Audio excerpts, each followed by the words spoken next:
Subscribe करें US deluxe content को और बेल आइकन दबाएं लेटेस्ट अपकमिंग वीडियोज सबसे पहले देखने के लिए। देश के विभिन्न राज्यों में फंसे श्रमिकों, छात्रों, श्रद्धालुओं, पर्यटक आदि के लिए बस एवं ट्रेनों को चलाने की अनुमति पहले ही दी जा चुकी है। अभी तक रेलवे ने 222 विशेष रेलगाड़ियां चलाई हैं और लगभग 2.5 लाख से अधिक यात्रियों ने इस सुविधा का उपयोग किया है।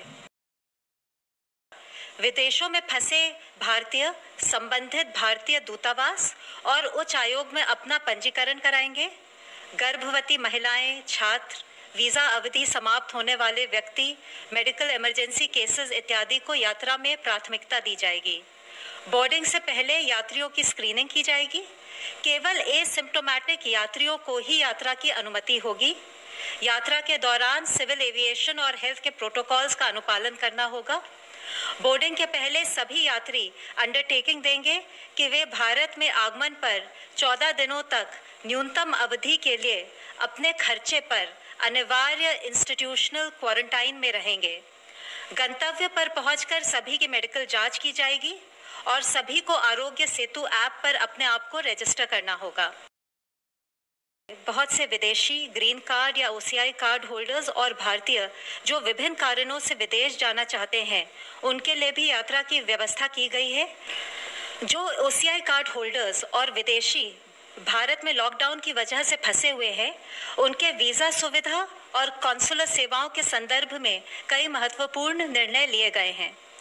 चूंकि लॉकडाउन में अंतर्राष्ट्रीय हवाई यात्रा की अनुमति नहीं है, इस अवधि के लिए ओसीआई कार्ड धारक की multiple entry life long visa सुविधा को स्थगित किया गया है। परंतु ओसीआई कार्ड धारक जो पहले से ही भारत में हैं, उनका ओसीआई कार्ड किसी भी अवधि तक भारत में रहने के लिए वैध होगा।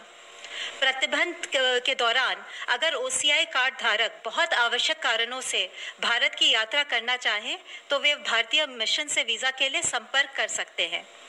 जिन विदेशी नागरिकों का वीजा एक्सपायर हो रहा है, उनके ऑनलाइन आवेदन पर उनके वीजा को ग्रेटिस आधार पर यानी बिना शुल्क लिए एक्सटेंड किया जाएगा। ये सुविधा रेगुलर या ई वीजा दोनों के लिए उपलब्ध है। इस एक्सटेंशन पर ओवरस्टे की पेनल्टी नहीं लगेगी। देश में अब तक 16,540 पीपल कोविड-19 से क्योर हो चुके हैं और total 37,916 cases active medical supervision में हैं।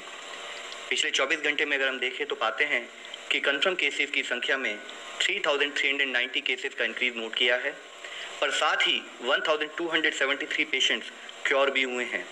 इस तरीके से हम देखते हैं कि क्योर पेशेंट की संख्या में लगातार वृद्धि हो रही है, जो कि एक पॉजिटिव न्यूज़ है। हमारी रिकवरी परसेंटेज देखें तो वह अभी 29.36% हो चुकी है, यानी कि अब तक हॉस्पिटलाइज हुए पेशेंट में से लगभग हर 3 में से 1 पेशेंट रिकवर क्योर हो चुका है और यह रिकवरी रेट, जैसे कि हम बताते रहे हैं, लगातार बढ़ रहा है। कल तक का डेटा देखें तो हम पाते हैं कि जो हमारे पेशेंट एक्टिव मेडिकल सुपरविजन में हैं, उनमें से 3.2% ऑक्सीजन सपोर्ट पर हैं, 4.7% आईसीयू सपोर्ट से रिलेटेड सर्विसेज पा रहे हैं और साथ में 1.1% जो हैं वह वेंटिलेटर सपोर्ट पर हैं।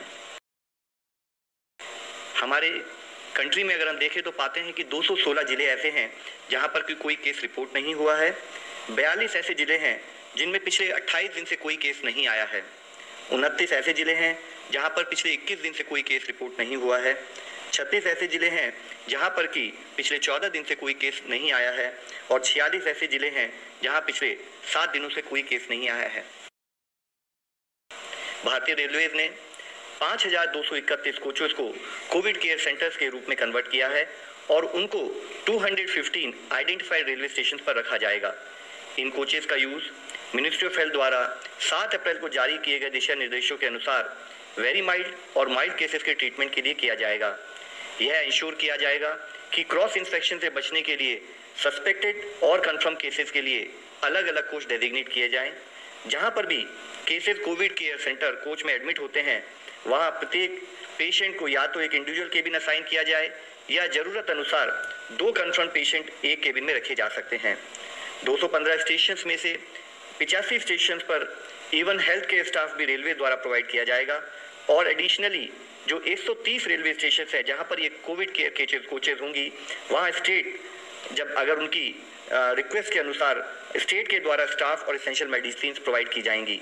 रेलवेज ने 2500 डॉक्टर्स और 35,000 पैरामेडिक्स को भी कोविड-19 मैनेजमेंट के लिए डिप्लॉय किया है।